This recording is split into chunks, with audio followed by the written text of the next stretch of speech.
Good morning बाबू। Class 7 ध्यान दो। जैसा कि पिछले दिनों हम लोगों ने चैप्टर सिविक्स 23 में क्वालिटी इक्वालिटी की फीचर्स ऑफ डेमोक्रेसी, जिसमें कुछ ऐसे बेसिक फंडामेंटल पर हम लोगों ने डिस्कस किया था, जिसमें कुछ ऐसे कॉन्स्टिट्यूशनल प्रोविजंस हैं कि कौन वो कॉन्स्टिट्यूशनल प्रोविजंस हैं जिसके तहत हमें किस प्रकार की जो समानता से जुड़े हुए अधिकार हमें प्राप्त हुए हैं, कॉन्स्टिट्यूशनली जो इक्वल राइट्स प्रोवाइड किए गए हैं। और इसमें जो मेजर तौर पर जो टाइप्स ऑफ इक्वलिटी यानी कि समानता के अधिकारों के जो प्रकार की जो चर्चा इसमें की गई है भारतीय कॉन्स्टिट्यूएंसी में, जिसमें बेसिकली पॉलिटिकल इक्वालिटी, जिसको हम लोग बोलते हैं राजनीतिक अधिकार, और ये राजनीतिक अधिकार वही है to give the right of for every citizens for the casting the vote. देश के हर एक नागरिकों को, है ना, मत देने का अधिकार। और ये सार्वभौमिक वयस्क मताधिकार जो है, इसको पॉलिटिकली पूरे देश में इक्वलिटीज़ का एक बहुत बड़ा एग्जाम्पल हमारा होता है, जहाँ राष्ट्रपति और प्रधानमंत्री के जो ये वोट वैल्यू है वो एक देश के सामान्य नागरिक के बराबर हमारा माना जाता है, जो इस समानता की श्रेणी में हमें शामिल करता है। दूसरा है इकोनॉमिकल इक्वलिटी। आर्थिक समानता की बातें की जाती है, लेकिन यहाँ पर तुमने देखा होगा कि सैद्धांतिक और व्यवहारिक तौर पर इन चीज़ों में कितनी ज़्यादा डिस्पैरिटीज़ तुमको देखने को मिलती है, बहुत सारी विभिन्नताएं इसमें देखने को मिलती है। और उसमें कुछ कहानी थी ये सुशीला का, है ना, कि किस प्रकार से सुशीला को गरीबी, शिक्षा, बेरोजगारी, बेकारी, बीमार बच्ची को कैसे उसको लेकर के जाना पड़ता है, हॉस्पिटल्स में लाइन लगना पड़ता है। इसके बाद में उसकी जो लाइफ स्टाइल काफ़ी पुअर है। इसके अलावा वो स्लम एरिया में रहती है, तो उसकी हर एक प्रकार से स्टेटस, जो इकोनॉमिकल स्टेटस एस्पेक्ट देखा जाएगा तो काफ़ी मतलब निम्न से निम्नतर माना जाएगा। तो इस देश में अगर रिसोर्सेज के इक्वल डिस्ट्रीब्यूशन की बातें की जाती है कि संसाधनों का समान रूप से समुचित वितरण हमारा होता है, तो ये बात थोड़ा सा यहाँ बेईमानी लगती है कि सैद्धांतिक तौर पर तो सैद्धांतिक और कानूनी तौर पर दिखता है कि मुझे आर्थिक समानता का अधिकार मिला हुआ है, लेकिन देश में एक तरफ उद्योगपतियों की एक बड़ी जमात, तो दूसरी तरफ गरीब लोगों की एक बहुत बड़ी फौज। पिछले दिनों कोरोना को लेकर के सब कुछ तो डिस्क्लोज हो ही चुका है, तुम लोग देख ही रहे हो आम आदमी के साथ कितना ज़्यादा मतलब बदसलूकी, और या कहो कि मतलब इनके प्रति एक बेपरवाह की जो नज़रिया सरकार का रहा है, चाहे भारत की सरकार हो या राज्य की सरकारें हों, कुछ अच्छा नहीं दिख रहा है। या ये पिछले दिनों तुम लोगों ने देखा होगा कि प्रधानमंत्री ने एक अनाउंसमेंट किया है कि मई और जून का मैं ये राशन जो है 80 करोड़ भारतीयों को मतलब फ्री में प्रोवाइड की जाएगी। अब सोचो कि 122 करोड़ के पॉपुलेशन में अगर 80 करोड़ लोग जहाँ राशन उठाते हों, मतलब बिलो पॉवर्टी लाइन हो, आप अंदाज़ा लगा लीजिए कि देश में गरीबों की संख्या कितनी ज़्यादा है, जबकि ये एक्चुअल सर्वे हमारा नहीं होता है तब 80 करोड़ है। अगर रियल सर्वे किया जाए तो लगभग 100 करोड़ हो जाएंगे, है ना। तो देश गरीबी और आर्थिक असमानताओं का सामना कर रहा। आज देखो कोरोना के कारण नौकरी, पेशा, व्यवसाय, तमाम प्रकार की चीज़ें ठप पड़ी हुई है, और हैंड टू माउथ किसी भी तरीके से कुछ दूज उनकी रोटी नसीब करने भर आदमी, खास करके उन दिहाड़ी मजदूर जो स्लम बस्तीज वगैरह में रहते हैं, उनके साथ बहुत ज़्यादा मतलब दिक्कतों का सामना भी करना पड़ रहा है on the basis of economical enhancement and development. आर्थिक जो प्रगति और विकास के तौर पर देखा जाए तो उनके पास में ऐसा कुछ सामान्य दिनों में नहीं रहता। 300-400 रुपये की वेजेस पर डेली काम करते हैं, बड़ा परिवार रहता है, किसी तरीके से उनका गुजारा होता है। रेस्ट तो और करना नहीं है। इसके बाद में हमारे देश में समानताओं के संदर्भ में जो बातें की जाती है, नेक्स्ट जो आज की सेगमेंट जिस पर हम लोग चर्चा करेंगे, थोड़ा सा ब्रीफ करना पीछे से ज़रूरी था। सोशल इक्वलिटी हमारे देश में एक बहुत बड़ा अभिशाप है। जैसा कि तुम सब जानते होगे, हमारा सोसाइटी जो है ये हेट्रोजीनियस सोसाइटी है, जहाँ पर मल्टी लेयर कास्ट है ना, और कुछ ऐसी चीज़ें यहाँ पर देखने को मिलती है जहाँ जाति एक बहुत बड़ी अभिशाप है हमारे समाज के लिए।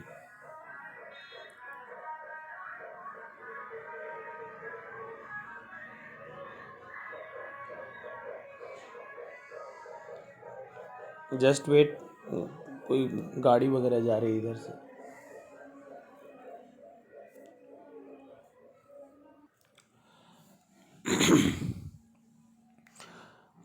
हाँ, तो जाति एक बहुत बड़ी समस्या है, और तुम्हारे बुक कंटेंट में भी ऑलरेडी ये चीज़ें दिए हुए हैं कि social equality means when people belong to any caste, religion, creed और race are treated equally in the society.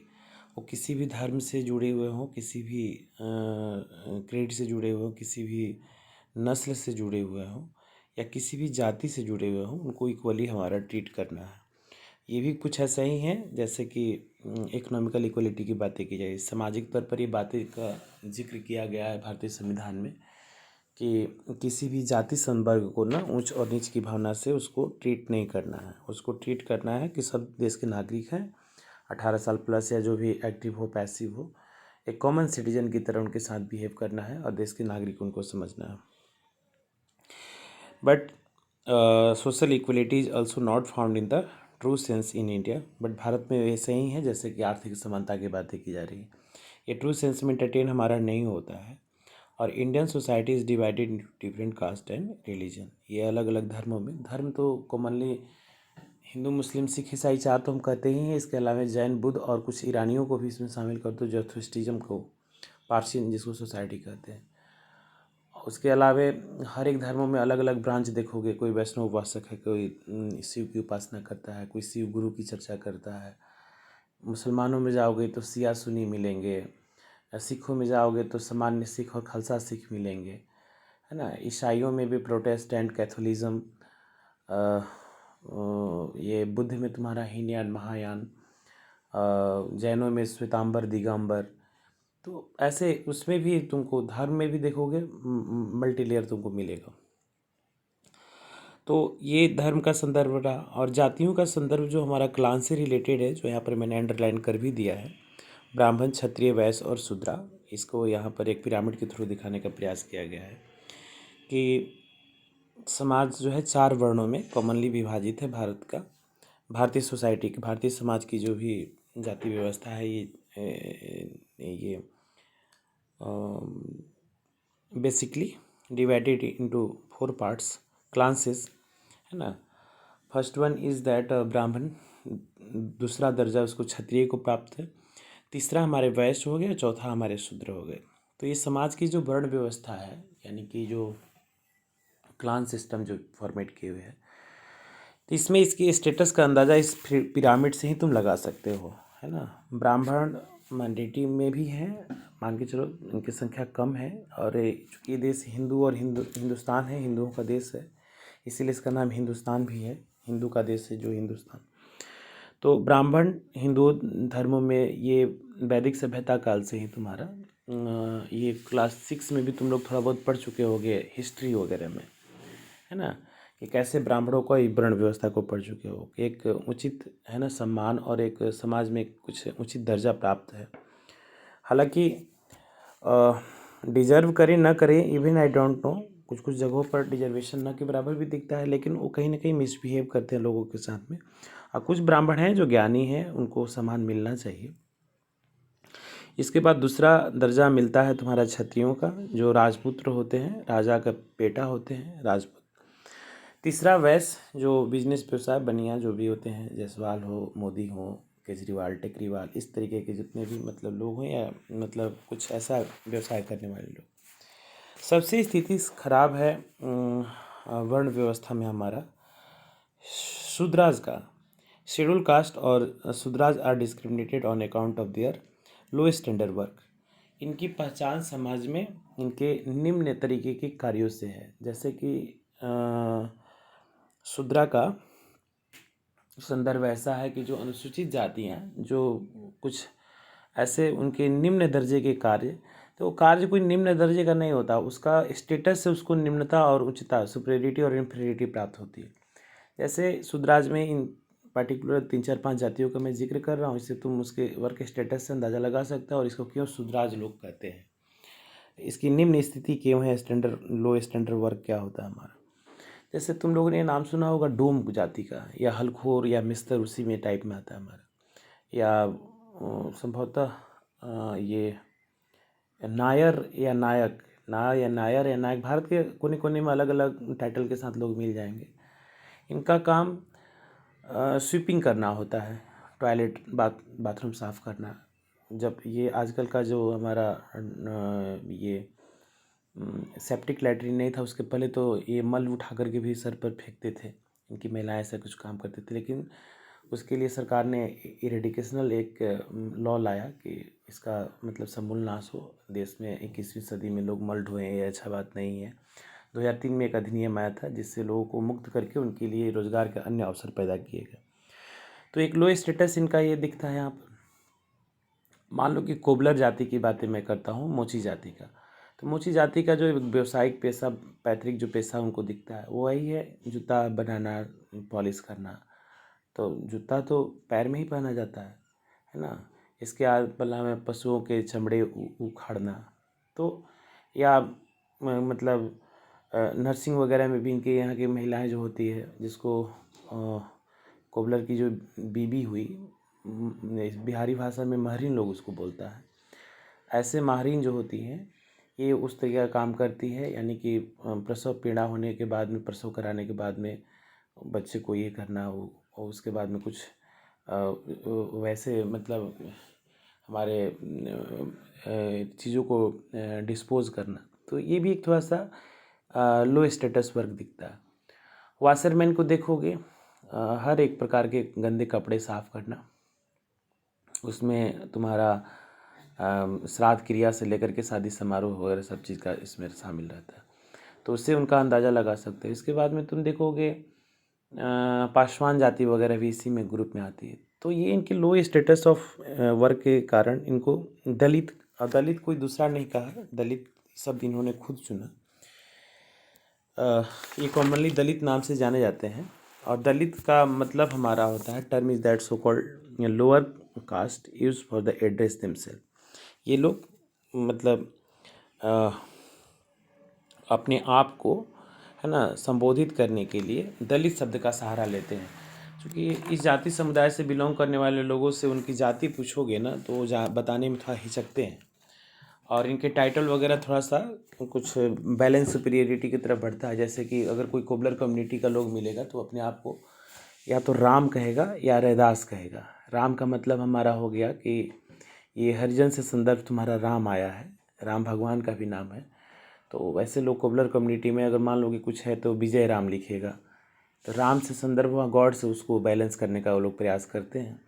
या उनके कम्युनिटी में एक बहुत बड़े मतलब संत हुए थे रैदास, तो रैदास या अपने आप को रविदास कहेंगे। तो ये अपनी जाति ना नहीं बता पाएंगे उनको। अगर तुम बोलोगे कि पर्टिकुलर नाम के साथ अपने टाइटल, जैसे कोई ब्राह्मणों में अपना दुबे चौबे तिवारी लगाता है, या क्षत्रिय में सिंह राजपूत, या जैसे सुशांत सिंह राजपूत हुआ, ये से। तो ये अपनी जो टाइटल्स या राणा रावत वगैरह जो उसमें लिखते हैं लोग, तो इससे स्टेटस झलकता है, इस टाइटल से स्टेटस झलकता है। तो फॉरवर्ड क्लास तो इसमें करती है, लेकिन बैकवर्ड कम्युनिटी इससे भागती है ना। और उनके पीछे कारण वही है, अपनी जाति को नहीं बताना चाहते हैं। तो एक कॉमन आइडेंटिटिकल वर्ड हमारा यूज होता है दलित, जिसका मतलब होता है टूटा हुआ, दबा कुचला हुआ, है ना। Pointing in the how they where are continue to the serious discrimination against, उनके साथ किस तरीके का भेद विभाग किया गया, इसको प्रेजेंट करने के लिए उन्होंने ऐसे शब्दों का सहारा हमारा लिया। इसमें दो कहानियाँ सोशल इक्वलिटी को बताने के लिए, कैसे हमारे यहाँ भारत में मिसबिहेव इन लोगों के साथ किया जाता है। एक बहुत ही प्रसिद्ध किताब थी ओपी वाल्मीकि की, जिसका नाम है तुम्हारा जूठन। अब नाम से ही क्लियर है, जुठन शब्द अपने आप में थोड़ा सा मतलब लो स्टेटस को शो कर रहा होता है ना। अगर मान लो कि कोई ब्राह्मण की कहानी होती है ना, तो उसमें ब्रह्मभोज लिखता है ना। मान लो कि कोई समाज के किसी ब्राह्मण का अगर जिक्र होता उस दौर की, जिस दौर में ओ.पी. वाल्मीकि ने अपनी ऑटोबायोग्राफी लिखी होगी, तो समाज में तो हमेशा एक ऑनर मिलता रहा ब्राह्मणों को। क्षत्रिय तो राजपूत थे और रूलर हमारे क्लास था, शासक वर्ग था, तो उसको तो मान सम्मान की कोई दिक्कत नहीं थी। बनिया व्यवसाय जो बिजनेस करते थे, उनको पैसे के कारण उनकी स्टेटस समाज में अच्छी बनी हुई थी, लेकिन शूद्रों की स्थिति अच्छी नहीं थी। और शूद्र उसके लिए कॉमन वर्ड मतलब जिससे कि इनकी ऑटोबायोग्राफी से साफ दिखता है, जूठन अपने आप में एक इन्फीरियर वर्ड दिखता है। यही मैं तो बता रहा हूँ, कोई सोशल स्टेटस वर्ड ही शो कर दे रहा है तुम्हारा। तो ये जूठन इन्होंने इसलिए उसमें लिखा। जूठन का मतलब होता हुआ कि जैसे कोई खाना खाने के बाद में छोड़ देता है, उसको जूठन कहते हैं हम लोग। या तुम लोग देखोगे गरीबों की बच्चों की स्थिति काफ़ी अच्छी नहीं होती है, तो उनको जूठे भोजन भी मिल जाए तो पर्याप्त अपने आप को समझ लेते हैं। या कभी भोज वगैरह का आयोजन होता है तो ऐसे लोगों को, समाज के लोगों को सबसे अंतिम मतलब कतार में बैठा कर उनको खिलाया जाता है। ये सामाजिक परंपरा भारत में रही है, जो कहीं ना कहीं गलत है। तो एक मिसबिहेव इनके साथ हुआ। तो ये ओ.पी. वाल्मीकि जो थे, अपने स्कूल में पढ़ते थे। दलितों को स्कूल में जाना पहले बिल्कुल नहीं था, लेकिन देश आज़ाद होने के बाद में ये प्रयास किए, पढ़ने की इच्छा इनके अंदर में थी। लेकिन वहाँ पर कुछ उनके सहपाठी बच्चे जो थे उनके साथ दुर्व्यवहार करते थे, उनको छोटी जाति के होने के कारण चिढ़ाते थे, उनको मारपीट का सामना करना पड़ता था। इवन स्कूल के उस प्रिंसिपल ने भी, है ना, उनको क्लास में पीछे में बैठने का आदेश दे रखा था और पूरी क्लास की सफाई करने के लिए उनको बोलता था। तो एक प्रकार का हमारा फिजिकल हरासमेंट उसके साथ हुआ, उस बच्चा के साथ में। मेंटल टॉर्चर तो पहले से चल ही रहा था। लेकिन ओ.पी. वाल्मीकि मेधावी प्रतिभा के धनी थे।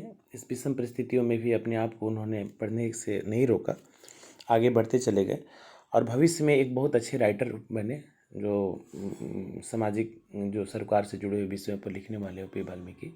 इनको लगा कि अपनी जीवन की वृत्तांत को भी जिक्र करना बहुत ज़रूरी है, क्योंकि हमारे जैसे ओ.पी. वाल्मीकि जैसे कितने दलित बच्चे हैं जो समाज में डिस्क्रिमिनेशन का उनको सामना करना पड़ता है। एक दिन स्कूल को साफ़ सफाई कर रहे थे, इसी बीच में उसके फादर ओ.पी. वाल्मीकि के उधर से गुजर रहे थे। उन्होंने देखा कि सारे बच्चे पढ़ रहे हैं, उसको चिढ़ा रहे हैं। वो छोटा बच्चा पूरे स्कूल की बिल्डिंग को साफ़ कर रहा है, गार्डन को गंदी गंदी सामानों को चुन रहा है। वो जाकर के प्रिंसिपल से बोले कि सर ये क्या हो रहा है, मतलब हमारे बच्चे के साथ ऐसा दुर्व्यवहार क्यों किया जा रहा है। तो प्रिंसिपल ने ऐसा कुछ बोला कि आपका बच्चा, आप दलित वर्ग से आते हैं, दलित से मतलब इस तरीके का कार्य कराना कोई बड़ी चीज़ नहीं है। इस पर ओ.पी. वाल्मीकि के फादर काफ़ी भड़क गए, उन्होंने इसका विरोध किया और जाते वक्त शिक्षक को धमकी देकर गए कि आप शिक्षक हैं, आपकी एक सामाजिक मर्यादा है ना, आप एक सोशल स्टेटस वाले व्यक्ति हैं, इसलिए मैं आपके खिलाफ़ में कोई अनाप शनाप या कुछ ऐसी बातें नहीं बोलूँगा, कहूँगा। लेकिन आप इतना ध्यान रखिएगा कि आज के बाद में ये जुर्रत मत कीजिएगा कि मेरे बेटे से ना कभी झाड़ू दिलाने का या उसको नीचे में या अंतिम पंक्ति में बैठाने का प्रयास कीजिएगा, जिसकी इसकी मानसिक, है ना, प्रताड़ना का सामना करना पड़े, इसके साथ भेद का एक कल्चर दिखे। इसके बाद उन्होंने बोला कि आपको लगता है कि दलित का बच्चा पढ़ रहा है तो मतलब दिक्कत हो रही है ना, आप ये पहला बच्चा नहीं है, ऐसे कितने सारे दलित के बच्चे सरकारी विद्यालयों में आएंगे, चूँकि ये कॉन्स्टिट्यूशन द्वारा प्रोवाइडेड है कि सभी बच्चों को, है ना, शिक्षा का अधिकार। तुम्हें पता होगा सभी बच्चों को आर्टिकल 21 जो है, जीने की जो आज़ादी कही जाती है, उसमें हमारा शिक्षा का भी अधिकार है, जो तुम्हारा फंडामेंटल राइट है। हर एक देश के नागरिक, चाहे वो दलित, दमित या शोषित वर्ग से भी आता हो, उन बच्चों को समान शिक्षा प्रदान करना भारत सरकार का एक कार्यक्रम है, जो भारतीय संविधान के द्वारा, संविधान बार बार जब मैं यूज़ कर रहा हूँ तो संविधान, सम का मतलब बराबर और विधान का मतलब एक ऐसे कोड ऑफ रूल, शासन करने का एक हमारा कोड होता है जो सभी के लिए समान हमारा होना चाहिए। तो ये तो रहा तुम्हारी ओ.पी. वाल्मीकि की कहानी, जो कहीं ना कहीं उनके साथ में मिसबिहेव किया गया। दूसरी तरफ तुम लोग देखोगे मुस्लिम कम्युनिटी के बारे में जिक्र कर रहा है। मुस्लिम कम्युनिटी में प्राय देखोगे सुपीरियरिटी एंड इन्फीरियरिटी का संदर्भ हमारा होता है। हमारा देश चूँकि हिंदुओं का है और हिंदू डोमिनेंट सोसाइटी भी एक तरीके की मानी जाएगी। हालांकि उपद्रव तो मुसलमान भी कर रहे हैं, लेकिन मतलब ऐसा माना जाता है कि माइनॉरिटी में है तो इनके साथ मतलब एक भय का माहौल देश के अंदर में है। ये किसी पार्टिकुलर एरिया में है ना रेंट वगैरह के लिए जाते हैं, बट इनके साथ में उस तरीके की बातें नहीं होती है और कोई हिंदू इनको किराया देने के लिए तैयार नहीं होता है। और टाइम टू टाइम उनके कस्टम्स, उनके रीति रिवाजों को लेकर के भी उनके ऊपर में छिटाकसी वगैरह होती रहती है कि आप वायलेंटिक हो, या धर्म का मजाक उड़ाया जाता है। तो ये भी एक बहुत बड़ा एक उस कंडीशन है हमारे कंट्री के लिए कि जहाँ धार्मिक स्तर पर भी मैंने डिस्क्रिमिनेशन का सामना करना पड़ता है। नेक्स्ट दे रहा है तुम्हारा कि our constitution give us the right to equality. हमारा संविधान जो है समानता की बातें करता है, but this not mean the equality does exist in our country. But ऐसा दिखता नहीं है, खाली सैद्धांतिक तौर पर जैसे इकोनॉमिकल था उसी तरीके से सोशल भी है। और ये केवल औपचारिक घोषणाएं हैं जहाँ पर इक्वलिटी के प्रिंसिपल की जिक्र की गई है। And this can discourage the government from discriminating but not the society in daily life. We still find many examples of inequality. ऐसे दलित और दमित और वंचित समूह के लोगों के साथ में जाति सूचक शब्दों का भी समाज बहुत धड़ल्ले से प्रयोग करता है, और इसी को बैलेंस करने के लिए एक पनिशेबल हमारा आईपीसी और सीआरपीसी में इसका जिक्र किया गया है, जिसको पिछले दिनों हंगामा भी पूरे देश में हुआ था, जिसको हम लोग SC/ST एक्ट बोलते हैं। ये SC/ST एक स्पेशल प्रोविजंस हमारा है सरकार की तरफ से कि इसके साथ कोई भी अगर ज़्यादतियाँ हमारी होती है तो उसके खिलाफ एक्शन लेने के लिए है ना हर ज़िलों में एक SC/ST थाना हमारा होता है। उस हरिजन थाने में जा कर के अगर किसी ने FIR दर्ज कराया तो तुरंत उसमें गिरफ्तारी से लेकर के उस पर स्पीडी ट्रायल करके तुरंत दोषियों को सज़ा देने के बाद, चूँकि इतने कड़े और सख्त कानून आने के बावजूद भी हमारे समाज में ऐसे लोगों के साथ डिस्क्रिमिनेशन का आम है। जैसे तुम लोग न्यूज़ में सुनते होगे कि दलित को है ना ये पुल में बांध करके पीटा गया, उसके बंधुआ मजदूरी किया गया, उसकी घर की जो महिलाएं होती है उसके साथ में कुछ ऐसे शारीरिक या यौन दुर्व्यवहार के केसेस जाते हैं। तुम लोग आजकल तो पेपर में सब भरा पड़ा हुआ रहता है। तो ऐसे स्थिति में उनको मतलब समाज बिहेव और कुछ मिसट्रीट ना करे, इससे उनको प्रोटेक्शन देने के लिए एक SC/ST कानून लाया गया है, जो हद तक उसको कानूनी सुरक्षा भी प्रदान हमारा करता है। नेक्स्ट है डिग्निटी एंड इक्वलिटी, समानता और जो उसके गरिमा की बात करते हैं। तो डिग्निटी मीन्स होता है सेल्फ रेस्पेक्ट और regard of a person in terms of his caste and religion. हर एक व्यक्ति को धर्म और जाति के आधार पर है ना उसको आत्मसम्मान की भावना है ना जगाना ही हमारा डिग्निटी होता है। इसका हिंदी में कहते हैं गरिमा। गरिमा शब्द अपने आप में है ना ऐसा है कि जो आत्मसम्मान की भावना को विकसित करता है, वो चाहे उसकी कास्ट को लेकर के हो, चाहे उसके क्रीड को लेकर के हो, चाहे उसके जेंडर को लेकर के भी हो, है ना। ऐसे नहीं कुछ कर सकता है कि लड़की है तो ये काम नहीं कर सकती है, लड़कियों को कम दिमाग होता है, या मुसलमानों के बारे में भी रंग बिरंग की बातें होती रहती है, उनके धर्म का मजाक उड़ाया जाता है, उनके यहाँ रीति रिवाजों का।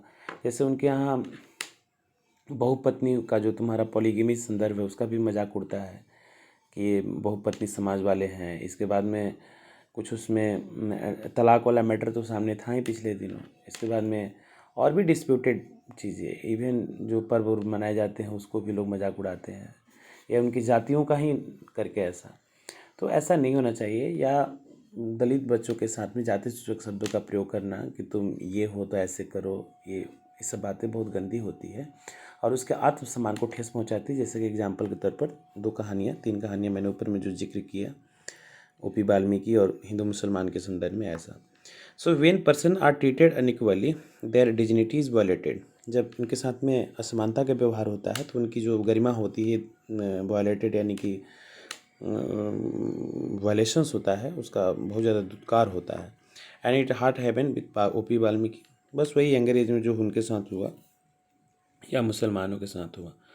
तो उनकी डिग्निटी की रक्षा करने के लिए the dignity of poor people and the poor belong to the lower caste is often violated due to their low standard of the compare with the other people of the society. समाज में अपनी status के लिहाज से इनके साथ में प्रायः दुर्व्यवहार गरीबों के साथ में भी होता है और जातिगत संदर्भ से भी होता है।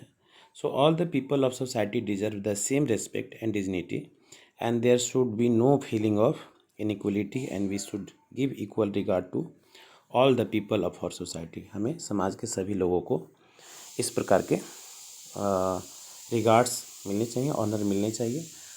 अगर आप ऑनर नहीं दीजिएगा तो SC/ST एक्ट में फंसिएगा, है ना, वीमेंस एक्ट में फंसिएगा या कुछ भी। इसके लिए कानूनी प्रोविज़न बहुत पर्याप्त है हमारे देश में, और आपको किसी भी तरीके से गलत करने की छूट नहीं दी जा सकती है। नेक्स्ट है इक्वालिटी एंड इंडियन डेमोक्रेसी। तो ये एक दो बार नहीं, बार बार इसका जिक्र आ रहा है। The government has many effort to the ensure equality, है ना, everyone belong to any caste race region. इसके लिए कॉन्स्टिट्यूशनल व्यवस्था की गई है, बशर्ते कि इसको इम्प्लीमेंट करना सही ढंग से ज़रूरी हो गया है। तो जितनी भी चीज़ों को मैंने जिक्र किया है पीछे में, वो सब इसमें आता है हमारे भारतीय में, जिसमें समानता, स्वतंत्रता, किसी भी देश के कोने में तुम रह सकते हो, तुमको कोई एक्सप्लॉइट नहीं कर सकता है। अपनी मैंडेटरीज वगैरह के लिए भी एक अपने धर्म वगैरह को लेकर के अगर शैक्षिक संस्थान स्टेबल करना चाहते हो, मंदिर मस्जिद बनाना चाहते हैं, कुछ भी, है ना, या कोर्ट वगैरह में रेमेडीज़ वगैरह का भी संदर्भ हमारा इसमें, जो फंडामेंटल जो तुमको 6 राइट्स मिले हुए हैं, है ना, ये पर्याप्त है अब समानता और ये स्वतंत्रता को सिक्योर करने के लिए। उसी में कुछ ऐसे प्रोविजंस हैं जो भारतीय कॉन्स्टिट्यूशन के द्वारा बनाया गया है, जिसमें पहला है कि every person is equal before law. कानून के समक्ष कोई भी नागरिक जो होगा समान होगा।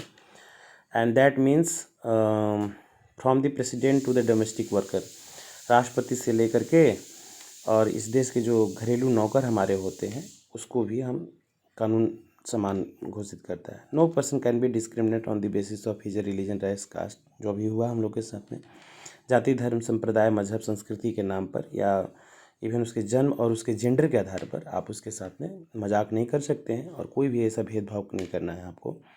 ऐसा प्रोविज़न भारतीय संविधान में हमारा किया गया। Next, every person has access to all public places including playgrounds, hotel, shop, markets. सभी लोग इसका उपयोग कर सकते हैं। पहले ऐसा नहीं था। दलित हो तो कुएं पर नहीं आ सकते हैं ठाकुर के, है ना, दलित हैं तो आप सबके सामने बैठ कर, शहरों में देखोगे ये सब बहुत ज़्यादा टूट चुका है। डाइनिंग टेबल पर बैठ के किसी होटल में तुम खा रहे हो, सामने में कौन बैठा हुआ है या किस जाति के लोग उस व्यवसाय को चला रहे, तुम पूछने जाओगे? किसी होटल में जाके पूछो तो क्या किस जाति से हैं, जाति बताए तो आप क्या खाएंगे, है ना। वो जलती हुई लकड़ी से 2 लकड़ी मारेगा, बस आपका काम हो जाएगा, नहीं सुनेगा उस बात को। तो ऐसे नहीं हो सकता है। मॉल है सबके लिए खुला है, सिनेमा हॉल सबके लिए हमारा है। इसके बाद में उसमें ही दे रहा है कि all persons can use well, roads and the bathing ghats available for the public. आम लोगों के लिए जो खुला है सभी लोग उसका उपयोग कर सकते हैं। And untouchability has been abolished. ये दलित लोगों के साथ में एक छुआछूत की भावना का जो था, ये आर्टिकल 17 में इसका जिक्र किया गया है, समानता के अधिकारों के तहत में। इसका भी एवोल्यूशंस कर दिया गया, इसका भी समाप्त कर दिया गया, है ना। तो आज यहीं तक मैंने टारगेट किया था कि आपको कन्विंस करना है। जितने भी पॉइंट्स इस पर चर्चा किए गए हैं आप इसको देखो, समझो। यदि कहीं दिक्कत आती है then you can ask any question बाबू। ओके।